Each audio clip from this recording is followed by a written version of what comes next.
Voici mes 7 astuces pour que tu produises beaucoup plus vite tes vidéos 360. Car on a tous envie d'être beaucoup plus rentable et beaucoup plus efficace et surtout de garder la même qualité de rendu final sur nos vidéos. D'ailleurs, je vois que tu regardes mes contenus depuis très longtemps mais que tu n'es pas encore abonné. Alors n'hésite pas, je te le dis pas assez souvent, abonne-toi, ce sera le clic qui te sera le plus utile et tu verras que tu vas apprendre énormément de choses sur cette chaîne. Et en plus, c'est totalement gratuit. Première astuce, sensibiliser tes clients aux nouvelles règles de la réalité virtuelle. C'est-à-dire que maintenant, quand on produit des contenus en VR, c'est plus des vidéos 2D et les clients sont un petit peu perdus. Ils veulent des choses parfois beaucoup trop dynamiques, avec des mouvements totalement infaisables qui rendraient malade n'importe qui avec un casque de réalité virtuelle. Tu auras juste à leur mentionner qu'un montage 360 degrés ne se fait pas de la même façon qu'un montage 2D et qu'il y a des règles au niveau des durées des rushs qui sont entre 10 et 30 secondes, on va dire minimum, entre chaque plan. C'est-à-dire qu'on ne va pas faire du cut toutes les 2 secondes comme une vidéo très dynamique qu'on pourrait voir à la télévision ou dans le monde du cinéma par exemple. Donc deuxième chose, n'oublie pas de leur mentionner que le motion sickness c'est l'ennemi numéro 1 en VR et donc que les mouvements doivent être contrôlés et doivent être assez spécifiques. Troisième chose, le format global de ta vidéo 360 ne va pas pouvoir être aussi long qu'une vidéo traditionnelle en 2D. Pourquoi ? Imagine regarder un film qui dure 2 heures dans un casque de réalité virtuelle. Crois-moi que pour le moment, en tout cas, c'est très peu faisable et c'est pas très agréable en tout cas. Encore des contraintes avec le poids des casques, l'ergonomie, etc. qui sont encore à traiter. Et dis-leur un petit dernier point sur la partie mouvement et hauteur de plan. Chaque chose très spécifique que ton client va te demander va faire énormément varier le prix. C'est-à-dire que entre un plan à hauteur sol et un plan à hauteur semi-aérien, par exemple, clairement, tu vas passer 4 à 5 fois plus de temps à faire ton plan semi-aérien qu'à faire ton plan sol. Donc c'est très important à prendre en considération lors de l'édition de tes devis. Donc pour exemple, grâce à cette technique que je viens de te donner, j'ai pu réduire drastiquement le nombre de plans que mes clients désirent et la durée des montages en laissant bien évidemment quasiment le même prix global.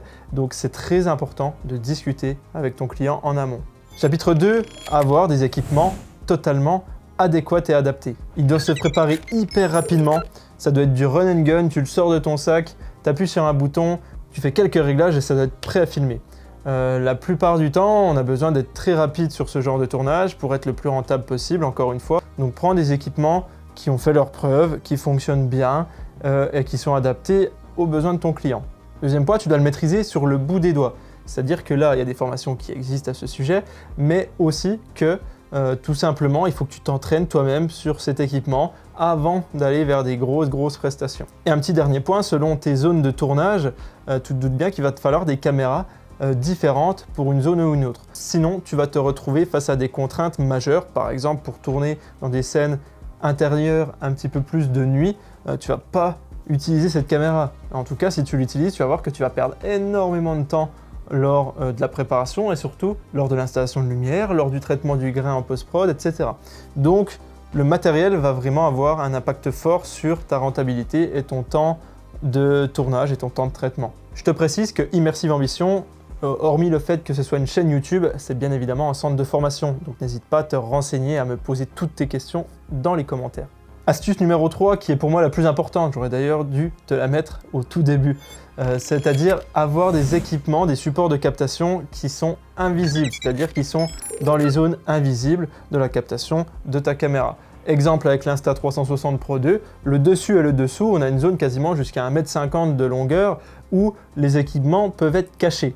C'est-à-dire que c'est à ce moment-là que tu vas te dire pourquoi il me dit ça, comment je vais faire? Alors il faut savoir que les pires équipements à cacher et à supprimer en post-production, ce sont globalement les drones, les rovers et les supports humains qui sont par exemple en mouvement. Là c'est assez catastrophique et surtout justement quand ils sont en mouvement. C'est-à-dire qu'un drone en mouvement, une personne qui tient une perche à 7 mètres de haut en mouvement, un rover en mouvement sur des patterns très compliqués, c'est ça qui va te faire perdre le plus de temps et que tu vas être de moins en moins rentable. Donc moi je te conseille vraiment de prendre des équipements qui te paraissent parfois bêtes et parfois très peu connus, comme par exemple le câble cam. Tu vas me dire ça ressemble à rien, mais je vais te faire des vidéos sur le sujet et si tu désires des tutoriels sur ce sujet, je te laisse l'indiquer directement dans les commentaires. Mais un câble cam, en gros, ça prend ça comme place. Ici, c'est Mon câble cam de 100 mètres de long de la marque Noxon, ce sont les meilleurs pour faire des câbles cam pour la vidéo 360. Et ça, ce petit dispositif-là ne coûte pas grand-chose. D'ailleurs, ils sont partenaires et je t'invite à aller dans la description si tu veux le code promo qui est associé. Tu auras une belle petite remise sur ton produit. Si tu veux faire des commandes un peu plus grosses sur des câbles cam plus gros, contacte-moi aussi, j'ai des réductions chez ce partenaire-là. Donc voilà, Noxon, ça reste la référence. En fait, si tu veux comprendre comment ça marche, la caméra, bim, tu la mets juste ici, tu la clipses, tu mets ton fil d'un point A à un point B, et c'est parti, avec ta petite télécommande, tu peux piloter tout ça. Ce module est totalement invisible, c'est-à-dire qu'il est totalement dans la zone invisible de l'Insta, et ça, c'est juste génial. Donc voilà, favorise ce genre d'équipements qui peuvent se cacher ou qui peuvent être très petits comme type de support ou très éloignés de ta caméra. C'est ça qui est important pour qu'on gagne du temps en post-production. D'ailleurs, si tu comprends rien au support que je te présente, il y a une petite fiche qui s'affiche juste là-haut. Je t'invite à la regarder à la fin de cette vidéo dans le petit point i et comme ça, tu seras plus perdu et tu connaîtras les différents supports de captation en VR. Grâce à cette astuce, depuis que j'utilise le câble cam ou que j'utilise des monopods assez petits et bien conçus, crois-moi qu'en post-prod, c'est vraiment royal. Je pourrais juste glisser-déposer mon rush qui a été stitché par exemple sur Insta360 Stitcher et il serait prêt à l'utilisation. Il manquerait plus que je l'ai filmé en automatique en mode standard et la couleur serait bonne et en gros mon plan il serait vraiment prêt à être diffusé. Astuce numéro 4, shootez peu mais shootez bien. Ça c'est la règle de base, c'est valable en 2D mais c'est valable surtout en 360. Pourquoi? Parce que tes rushs vont peser un âne mort. Clairement, si tu utilises des caméras assez haut de gamme, même si tu utilises des petites caméras comme celle-ci, pour la partie aérienne par exemple, et ben tu vas vite voir que ça va peser, ce qui dit que tu vas devoir stitcher pour pouvoir prévisualiser tes rushs un peu plus aisément, on va dire, sur ton ordinateur, donc perte de temps au niveau du stitching, perte de temps au niveau du montage, parce que tu vas devoir les dérusher et les regarder, ces rushs-là, et perte de temps au niveau du stockage et du tri de tout ça. On shoot le moins possible, et c'est pour ça aussi qu'il faut une préparation très poussée en termes de storyboard, de découpage technique, avec ton client en amont. Du moins, si tu ne le fais pas, fais-le dans ta tête. Tu l'auras compris, tous tes rushs qui sont inutilisables vont te faire perdre un temps énormissime en 360 degrés. Chapitre 5, qui n'est pas des moindres, c'est avoir une station de montage qui est totalement adaptée. Alors, le sujet est vaste, si tu veux une vidéo totalement dédiée sur ma station que j'utilise, je te laisse le mettre dans les commentaires.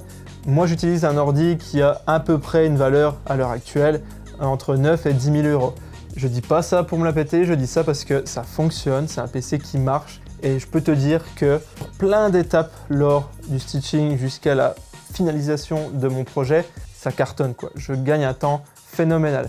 Entre un PC que j'avais avant qui coûtait environ 5-6 000 euros et un PC maintenant à 10 000 euros, je peux te dire que j'ai quadruplé ma vitesse de traitement de mes projets 360. Et j'ai pu me faire beaucoup plus plaisir en termes d'effets spéciaux, ajout d'habillage graphique, etc. Je vais te faire un point vraiment sur ce que ça a amélioré dans ma vie de tous les jours. Le stitching ultra rapide, l'habillage des supports pour supprimer ton trépied, ton drone, ton rover, ultra rapide grâce à l'intelligence artificielle et les logiciels de la suite Adobe, l'habillage graphique qui n'est pas des moindres pour faire des portails, des transitions, ajouter un objet 3D dans ta scène, faire des filaments qui passent tout autour de toi, et bah tout ça avec un PC hyper puissant comme celui-ci, franchement tu gagnes un temps de fou.